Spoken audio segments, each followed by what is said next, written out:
চট্টগ্রামের পতেঙ্গায় বাংলাদেশ বিমান বাহিনীর YAK-130 মডেলের প্রশিক্ষণ যুদ্ধবিমান দুর্ঘটনায় গুরুতর আহত এক পাইলট মারা গেছেন। বৃহস্পতিবার ৯ মে সকালে পতেঙ্গায় কর্ণফুলী নদীর মোহনায় এ দুর্ঘটনা ঘটে। নিহত পাইলটের নাম স্কোয়াড্রন লিডার আসিম জাওয়াদ।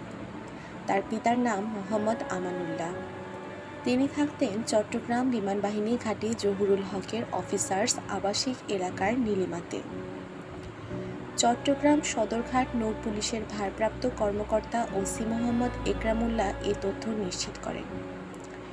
সকাল 10টা 20 মিনিটে চট্টগ্রাম মহানগরীর পতেঙ্গা থানাধীন জহুরুল হক ঘাটির বাংলাদেশ বিমান বাহিনীর একটি প্রশিক্ষণ বিমান যান্ত্রিক ত্রুটির কারণে বিধ্বস্ত হয়। এটি চট্টগ্রাম বোট ক্লাবের কাছে 11 নম্বর ঘাটের নতুন পতেঙ্গা টার্মিনালের বিপরীত পাশে HM স্টিল ফ্যাক্টরির সামনে কর্ণফুলী নদীতে পড়ে এ ঘটনা ঘটে। ওই বিমানে 2 জন পাইলট ছিলেন। এর মধ্যে উইং কমান্ডার সুহান, যিনি আহত অবস্থায় জহুরুল হক ঘাটের মেডিকেলে চিকিৎসাধীন অবস্থায় আছেন। এছাড়া স্কোয়াড্রন লিডার আসিম জাওয়াদ, যিনি গুরুতর আহত অবস্থায় BNS পতেঙ্গা হাসপাতালে চিকিৎসারত অবস্থায় বেলা 12টায় মারা যান। নিহত বিমান বাহিনীর স্কোয়াড্রন লিডার আসিম জাওয়াদের বাড়ি মানিকগঞ্জে।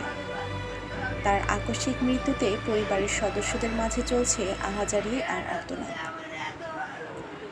মানিকগঞ্জ শহরের পৌরভূমি অফিসের সামনের গোল্ডেন টাওয়ারের 7 তলায় বসবাস করেন জাওয়াদের পরিবার।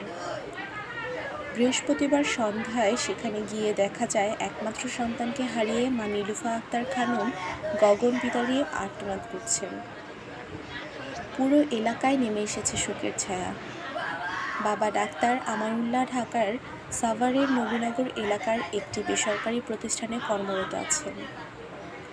প্রিয় সন্তানকে হারিয়ে পাইলট জাওয়াদের মা বিলাপ করছেন আর বলছেন, আমার ছেলে প্রতিদিন সকালে ফোন করে, কিন্তু আজ এখন পর্যন্ত ফোন করেনি। কখন আসবে জাওয়াদের ফোন? তার আহাজারিতে কোনোভাবেই সামাল দিতে পারছেন না স্বজনরা। আহাজারি করে মা নীলুফা আক্তার বলেছেন, আমি আছি অথচ আমার ছেলে নেই। এটা কেমন কথা? আমাকে মাটি দেবে আমার ছেলে, আর এখন তাকে মাটি দিতে হবে আমাকে। ছোট খালাতো ভাই, ও ওর বাবা মার একমাত্র সন্তান, মেধাবী সন্তান। ও ছাত্র জীবনেও খুব মেধাবী ছিল এবং ওর যত ক্যাডেট থাকা অবস্থায় সবখানে প্রথম স্থান অধিকার করে এবং ভারত এবং চায়নাতে গিয়েও বিভিন্ন কোর্সে প্রথম স্থান অধিকার করে এবং ক্যাডেট থাকার পরে ছোট অনার প্রাপ্ত হয়ে অফিসার র্যাঙ্কে পদার্পণ করে আর কি। এখন ওর এই দুর্ঘটনায় বিমান পতিত হওয়ার পরে আমরা শোকে আচ্ছাদিত সকলে। ওর মা এখন এই তার ভাষা মাকে কিভাবে আমরা সামাল দেব সেই ভাষা আমাদের নেই। আমার খালু আজ অলরেডি তার যেখানে দুর্ঘটনা হয়েছে সেখানে চলে গিয়েছেন। আমার খালা এখনও তার নিজ বাসভবন মানিকগঞ্জে অবস্থান করছেন আর কি। আর লাশ কালকে সকালে বিভিন্ন আনুষ্ঠানিকতা শেষে মানিকগঞ্জে সতর্ক অবস্থানে আমরা দাফন করার আপাতত সিদ্ধান্ত গ্রহণ করা হয়েছে। আসলে আসিম জাওয়াদ রিফাত ও একজন বাংলাদেশ বিমান বাহিনীর চৌকস অফিসার ছিলেন।